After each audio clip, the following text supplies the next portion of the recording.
Assalamualaikum warahmatullahi wabarakatuh. Alhamdulillah wa syukurillah, la haula wa la quwata illa billah. Para mahasiswa yang saya cintai, yang saya banggakan, selamat pagi menjelang siang. Alhamdulillah kita diberikan kenikmatan oleh Allah, masih diberi sehat sehingga kita dapat bertatap muka kembali untuk melanjutkan kajian kita, materi kita dalam bidang statistika pendidikan. Kita bersyukur bahwa hari ini kita diberikan sehat oleh Allah, diberikan kesempatan, dan pada kesempatan ini kita nanti akan melanjutkan materi kita. Kalau minggu yang lalu atau beberapa hari yang lalu kita sudah membahas tentang penyebaran data, khususnya tentang deviasi rata-rata, baik itu untuk data tunggal frekuensi sama dengan 1, untuk data tunggal frekuensi lebih 1, maupun juga data kelompokan. Kita sudah ketahui bahwa meskipun akumulasi ya, jadi total nilai sama, namun demikian bisa jadi min-nya juga sama, akan tetapi yang membedakan adalah deviasi reratanya.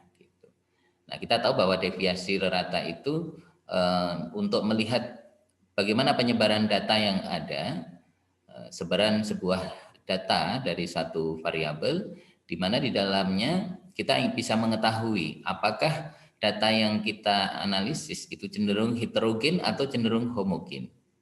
Semakin besar deviasi standarnya, deviasi reratanya, berarti semakin besar ya, tingkat heterogenitasnya.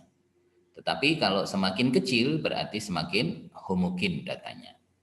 Nah, kita tahu bahwa kelemahan dari deviasi rata atau deviasi rata-rata adalah mengabaikan tanda plus dan minus.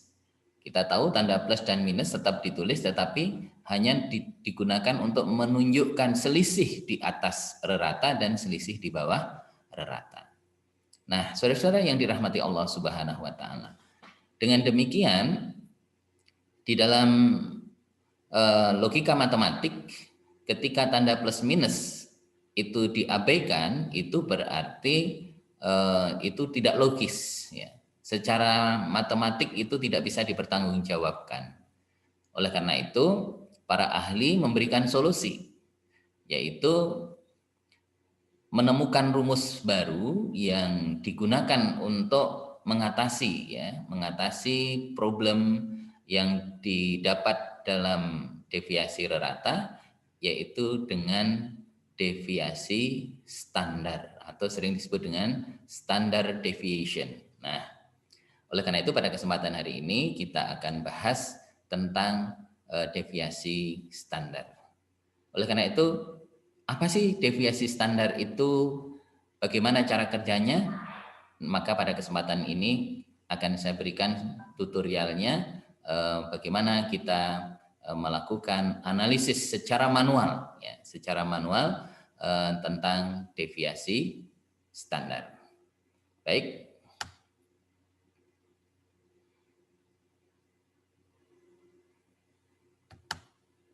Nah, ini sudah tampil. Kita akan coba lihat apa sih deviasi standar itu. Kita akan bahas bersama-sama pengertian deviasi standar. Di dalam pengantar, sebagaimana yang saya sebutkan tadi, bahwa salah satu kelemahan deviasi rata atau deviasi rata-rata adalah mengabaikan tanda plus dan minus dalam proses penghitungannya. Oleh karenanya, agar kelemahan tersebut dapat diatasi, maka para pakar menyarankan agar diberikan cara, ya, yaitu dengan mengkuadratkan terlebih dahulu ya deviasi masing-masing itu, kemudian baru diakar. Nah, proses tersebut dikenal dengan proses standarisasi. Maka karena ada proses standarisasi, maka dikenal dengan deviasi standar. Jadi deviasi standar itu adalah deviasi rata-rata yang telah menempuh proses penghitungan dengan cara pengkuadratan. Nah, dan kita sering mendengar deviasi standar itu nama lainnya adalah simpangan baku. Atau ada juga yang menyebut nanti galat baku. Ya. Simpangan baku atau galat baku. Deviasi standar atau standar deviasi. Lambangnya adalah SD. Ya, standard deviation. Atau kalau pakai lambang simbolnya itu yaitu seperti kayak S tapi apa namanya yang bawah itu nyambung gitu ya. Ya itu. Rumusnya SD atau standar deviasi sama dengan akar dari deviasi yang telah dikuadratkan dibagi dengan N. Nah, ini penjelasannya. Jadi standar SD adalah deviasi standar atau standar deviasi. Sigma X kuadrat itu adalah jumlah semua deviasi yang telah dikuadratkan. Dan N adalah number of cases. Nah, baiklah saudara-saudara yang dirahmati Allah, coba kita akan lihat salah satu contoh. Ketika kita menganalisis data tunggal frekuensi sama dengan 1. Kemarin kita sudah punya data ini ya pada pembahasan mengenai deviasi rata, yaitu tentang nilai ya, nilai 7 mahasiswa. Ya. Kita ingin ketahui bagaimana kita memperoleh deviasi standar. Dan nanti akan kita temukan bedanya dengan hasil yang didapat dalam deviasi rata-rata. Nah, langkahnya ketika kita punya data di dalam tabel yaitu variabel nilai dengan frekuensi, maka langkah yang harus kita tempuh pertama adalah mencari min dulu, yaitu mx atau x bar gitu ya, mencari min. Kemudian yang kedua adalah mencari deviasi. Deviasi itu selisih antara variabel dengan reratanya. Kemudian yang ketiga mengkuadratkan dan menjumlahkan seluruh deviasi tiap-tiap skor tadi. Nah, kemudian menghitung deviasi standarnya. Nah, coba kita lihat. 73 78, 60, 70, 62, 80, 67 adalah variabel nilai. Frekuensinya di situ masing-masing 1. Oleh karena itu yang perlu kita lakukan adalah mencari min. Nah, untuk mencari min, maka kita harus menjumlahkan seluruh variabel, yaitu jumlahnya adalah 490. Kemudian kita juga menjumlahkan seluruh frekuensinya, yang itu adalah menunjukkan berapa mahasiswanya, berapa respondennya. Di situ ada 7 number of cases gitu. Nah, oleh karena itu kita bisa mencari min. Berapa minnya? Yaitu jumlah total variabel dibagi n, yaitu sigma x per n. Nah, itu untuk mencari min atau mencari arithmetic min atau sering disebut min saja. Nah, sehingga berapa reratanya atau minnya, yaitu 490 dibagi 7 sama dengan 70. Nah, setelah itu kita yang kedua adalah mencari deviasi. Nah, di kolom ketiga ini adalah deviasi. Deviasi itu diperoleh dari mana? Yaitu deviasi adalah selisih antara variabel dengan minnya. Nah, sehingga kalau di sini ada plus 3 karena 73 dikurangi minnya 70 tadi, jadi plus 3. 78 dikurangi 70 plus 8. 60 dikurangi 70 minus 10. 70 dikurangi 70 0. 62 dikurangi 70 minus 8. 80 dikurangi 70 plus 10. 67 dikurangi 70 minus 3. Jadi kalau dijumlahkan sebenarnya ini 0 gitu kan. Ini 0. Nah, karena kemarin di dalam deviasi rata atau deviasi rata-rata plus minus ini diabaikan, maka supaya ini bisa dipertanggungjawabkan maka dikuadratkan terlebih dahulu.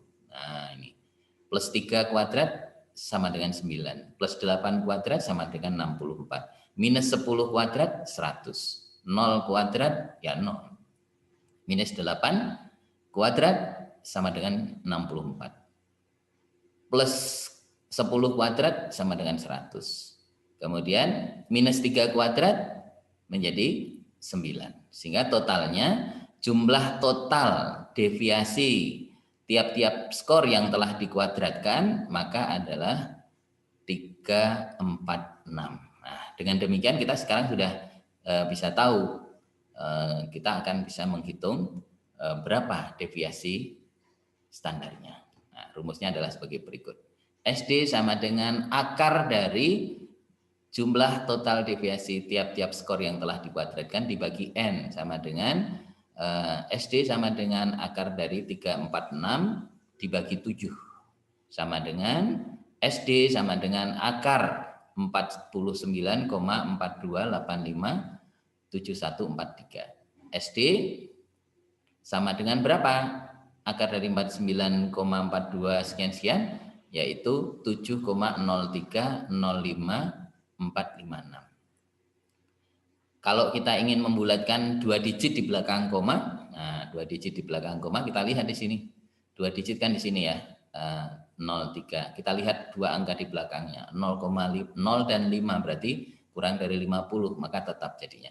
SD sama dengan 7,03. Simpulannya dengan demikian standar deviasi nilai dari 7 orang mahasiswa adalah 7,03. Jadi ini lebih besar ketimbang hasil yang diperoleh dari deviasi rata kemarin. Nah, gitu. Nah, ini untuk deviasi rata frekuensi lebih atau sama dengan 1. Nah, rumusnya SD sama dengan akar dari jumlah total frekuensi yang telah yang dikalikan dengan deviasi yang telah dikuadratkan dibagi N. Jadi seperti itu. N adalah number of cases ya, atau jumlah subjek yang diamati atau yang diteliti. Jadi seperti itu. Baik, kita akan lihat contoh. Ini juga data yang sudah kita peroleh kemarin ya. Data yang sudah kita peroleh kemarin, yaitu tentang usia ya. Nah, di sini kita akan lihat datanya sama ya, usia di sini berkisar antara 31 sampai yang terbawah 23. Nah, jumlahnya 50 orang, maka kita pertama adalah membuat tabel, kemudian yang kedua nanti langkahnya mencari min dulu. Setelah mencari min, kemudian mencari deviasi. Setelah mencari deviasi, maka kita kuadratkan deviasi itu. Ya, deviasi tiap-tiap variabel dikuadratkan, kemudian dikalikan dengan frekuensi. Nah, sekarang kita lihat. Jadi kita bisa ketahui di sini. Yang pertama adalah membuat tabel sudah, kemudian yang kedua mencari min. Berarti min adalah jumlah total variabel yang dikalikan dengan frekuensi dibagi N. Nah, di sini berapa jumlahnya? 1360 dibagi 50 sama dengan 27,2 ya, 27,2. Nah, jangan kok tahu Pak ya, karena kan kita kemarin sudah membahas ya. Jadi berapa min-nya itu kita sudah bahas, yaitu 27,2. Nah, kita buktikan saja. Buktinya di sini. 31 dikurangi 27,2 plus 3,8. 30 dikurangi 27,2 plus 2,8. 29 dikurangi 27,2 plus 1,8. 28 dikurangi 27,2 berarti plus 0,8. Ini buktinya ya. 27 dikurangi 27,2 yaitu menjadi minus 0,2. Nah, karena ini selisihnya 1,1 tinggal ditambahkan aja ya. Terus ya minus 1,2, minus 2,2, minus 3,2, minus 4,2 karena ditambah 1 terus. Nah, Setelah itu apa yang paling penting? Yang paling penting adalah kita kuadratkan ya di sini. Deviasi yang di kolom keempat ini kita kuadratkan, yaitu plus 3,8 dikuadratkan menjadi 14,44. 2,8 menjadi 7,84. Kemudian plus 1,8 menjadi plus 1,8 dikuadratkan menjadi 3,24. Dan seterusnya ini dikuadratkan semua. Tidak usah dijumlahkan karena ini hanya untuk membantu. Yang paling penting adalah kita menemukan formula perkalian antara frekuensi di sini, frekuensi dengan deviasi yang telah dikuadratkan. Nah, ini tinggal kita kalikan. 4 kali 14,44 gitu ya, 14,44 menjadi 57,76. 4 kali 7,84 sama dengan 31,36. 5 kali 3,24 sama dengan 16,2. Dan seterusnya sehingga diperoleh jumlah total frekuensi dengan deviasi yang telah dikuadratkan yaitu 212. Nah, 212 itu sama dengan Wiro Sableng ya. Ini kan 212 itu pendekar 212 itu kan Wiro Sableng ya. Nah, ini. Mohon maaf ini sambil guyon ya. Nah, biar enggak tegang ya, kita rileks. Baik. Nah, dengan demikian kita bisa menghitung berapa harga deviasi standar untuk 50 ya, usia 50 calon guru ini. Nah, kita lihat di sini. Nah, kita ketahui tadi sudah ya. Nah, maka berapa? Ternyata hasilnya adalah SD sama dengan sigma, akar dari sigma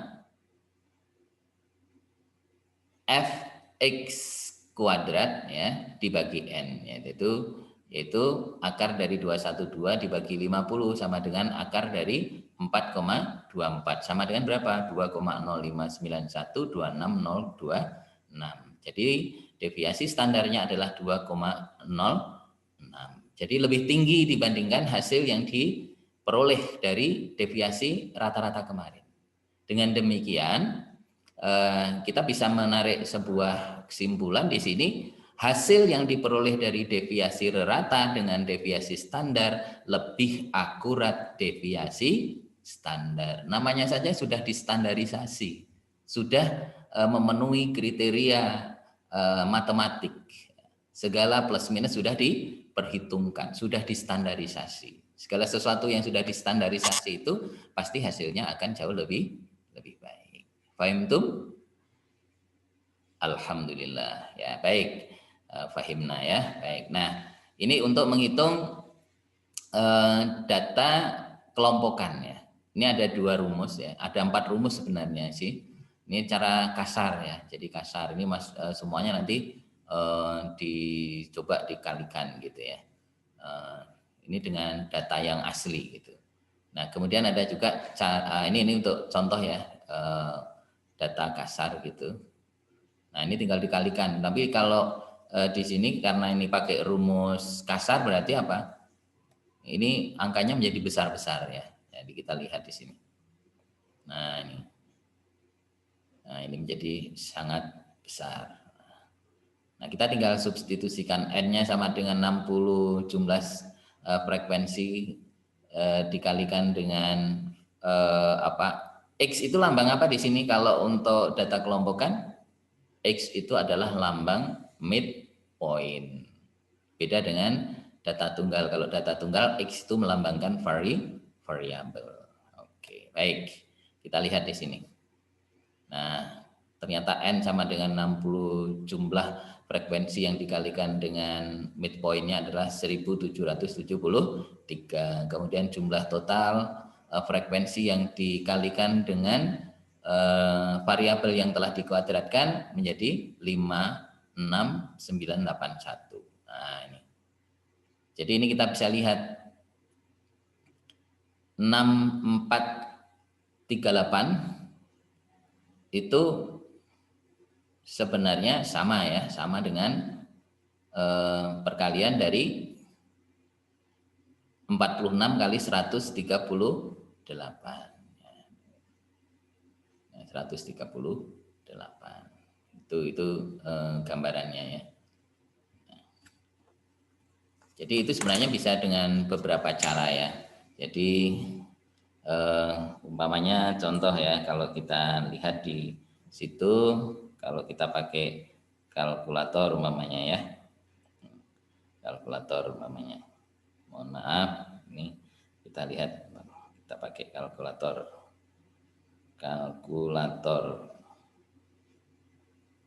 nah, coba 46 kali 3. Nah, itu juga bisa dilakukan dengan cara midpoint dikuadratkan dikalikan dengan frekuensi. Nah, itu bisa juga dengan cara seperti itu, atau midpoint langsung dikalikan dengan fx ya, 138. Jadi 46 kali 138 itu sama dengan 46 kuadrat kali frekuensi. Itu sama hasilnya ya. Baik, itu caranya memperoleh gitu ya. Itu full matematik ya, insya Allah kita sudah pahami. Nah, sekarang kita lihat di dalam prosesnya ini. Nah, kita lihat, kita substitusikan ke dalam rumus. SD sama dengan akar dari N dikalikan jumlah frekuensi dikalikan dengan midpoint yang telah dikuadratkan dikurangi jumlah total dari frekuensi kali midpoint dikuadratkan. Nah, beda ini ya. Nah, dibagi dengan N kali N minus 1. Nah, sama dengan akar dari 60 kali 66,981 dikurangi 1773 kuadrat. Nah, dibagi dengan 60 kali 60 minus 1.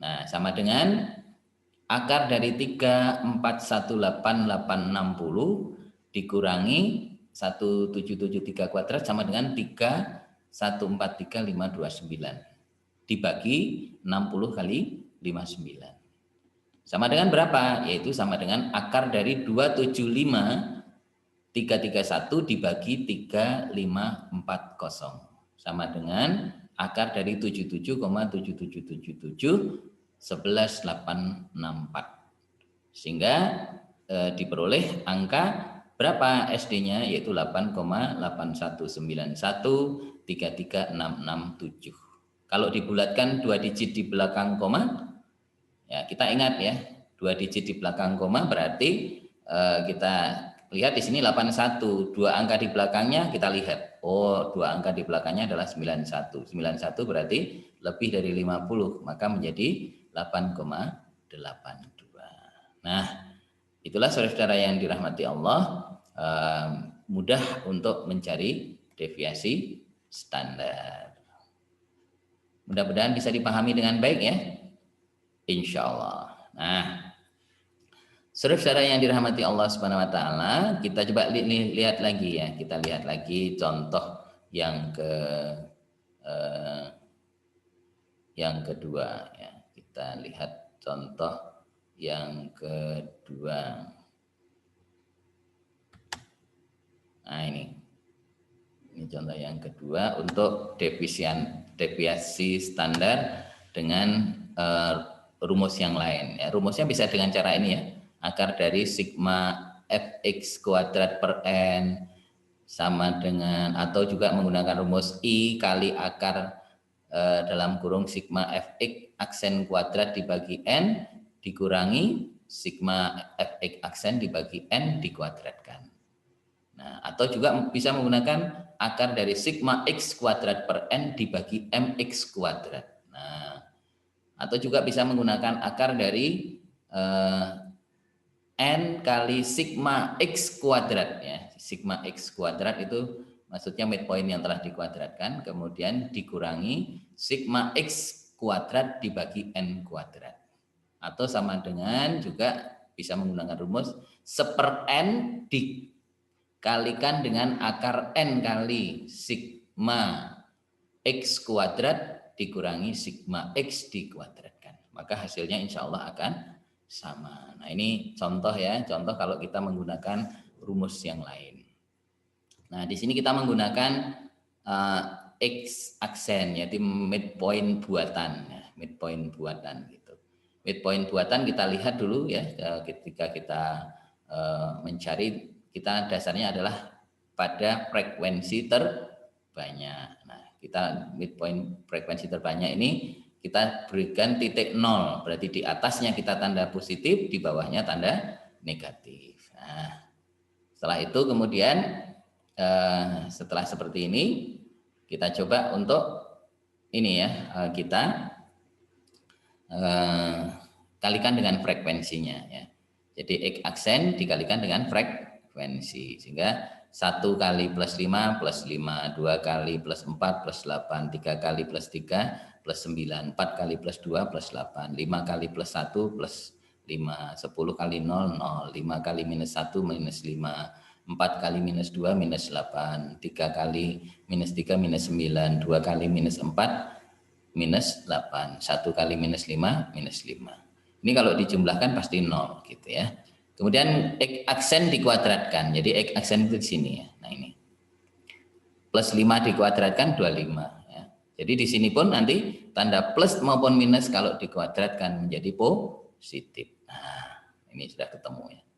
Nah, setelah ketemu apa? Ini X aksen kuadrat dikalikan dengan frekuensi. Frekuensinya kan di sini ya. Nah, ini frekuensi ya. Ini di sini frekuensi. 1 kali plus 25 jadi 25, 2 kali plus 16 ya, 3 kali 9, 4 kali 4, 5 kali 1, 10 kali 0, 5 kali 1, 4 kali 4 ya, 3 kali 9, 2 kali 16, 1 kali 25, sehingga totalnya kita bisa ketahui yaitu 210. Itu adalah sigma Fx aksen kuadrat. Nah ini kita pakai juga kan, sigma Fx aksen N sama dengan 40. Maka kita bisa substitusikan ke rumus. Ini kita menggunakan salah satu rumus ya, yaitu I sama atau SD sama dengan I kali akar sigma Fx aksen dibagi N dikurangi sigma Fx aksen dibagi N kuadrat. Nah, jadi seperti itu. Nah, sama dengan berapa intervalnya? Intervalnya 5. Kok tahu 5? Nah, kan 85 sampai 89 ya. Bisa kita ketahui dari 85 di bawahnya 80, 75 kan selisihnya 55 gitu ya. Nah, dari sini kita tinggal substitusikan ke rumus sigma Fx aksen kuadrat berapa? 210, N-nya 40 ya. Kemudian sigma Fx aksen 0, N-nya 40 dikuadratkan ya. 5 kali akar 5,25 dikurangi 0 kuadrat ya. 0 kuadrat ya 0 kan gitu ya. 5 kali 5 akar dari 525 dikurangi 0 sama dengan 5 kali akar 525. 5 kali 2,291287847 sama dengan 11,4564 3924. Jadi jumlah deviasi standarnya adalah 11,4. Nah, ini cukup besar ya penyimpangannya. Nah, ini juga kalau pakai rumus panjang ya, ini pakai rumus panjang. Jadi ini kita bisa ketahui ya rumus yang lain. Nah, ini sigma Fx kuadrat per N ya, 5250 dibagi 40 sama dengan akar 131,25 sama dengan 11,4564394. Hasilnya sama bukan? Sama, harus sama karena itu rumusnya sudah standar ya. Mau pakai rumus yang mana aja hasilnya pasti 11,46. Nah, hasil sama persis gitu. Nah, ini tentang z-score, yaitu bilangan yang menunjukkan seberapa jauh nilai x ya, nilai atau variabel menyimpang dari mean ya dalam satu SD. Rumusnya z sama dengan x dikurangi mx dibagi SD. Nah, nanti bisa dipelajari lebih lanjut. Nah, itulah saudara-saudara yang dirahmati Allah Subhanahu wa taala yang terkait dengan deviasi standar, baik itu untuk data tunggal, frekuensi sama dengan 1, frekuensi lebih atau sama dengan 1, dan juga data kelompokan. Jadi kalau data kelompokan ada 5 rumus ya. Insya Allah mudah ya, ini tutorialnya nanti bisa dipelajari kembali. Nah, oke, baik. Saya kira itu pertemuan kita hari ini. Mudah-mudahan dapat dipahami dengan baik, dapat dipelajari dengan baik, sehingga kita akan bisa memahami ya dengan jelas gitu ya tentang penyebaran data. Jadi fungsi dari deviasi standar dan juga deviasi rata, termasuk juga nanti varian, itu adalah untuk mengetahui variabilitas data. Apakah data yang ada, yang kita miliki, yang kita analisis itu cenderung heterogen atau cenderung homogen gitu. Semakin besar ya nilai AD maupun SD gitu ya, itu berarti semakin bervariasi gitu. Tetapi kalau semakin kecil berarti semakin homogen ya, semakin tidak ada variasinya. Jadi seperti itu. Baiklah saudara-saudara yang dirahmati Allah Subhanahu wa taala, silahkan nanti kalau ada pertanyaan, ada yang belum jelas, Anda bisa langsung bertanya melalui Google Classroom. Nah, setelah itu nanti Anda bisa bertanya melalui Google Classroom ya. Atau juga bisa melalui WA Group ya, WA Group setelah Anda mempelajari tutorial yang saya berikan pada kesempatan hari ini. Demikian, ada kekurangannya saya mohon maaf. Selamat mempelajari, selamat belajar. Mudah-mudahan Allah Subhanahu wa taala melindungi kita semuanya. Kita diberikan kesehatan, diberikan perlindungan sehingga kita akan selalu sehat dan bisa dipertemukan kembali pada kesempatan yang lain. Terima kasih dan mari kita tutup dengan tahmid. Alhamdulillahirabbil alamin. Subhanakallahumma wa bihamdika asyhadu alla ilaha illa anta astaghfiruka wa atubu ilaik. Assalamualaikum warahmatullahi wabarakatuh.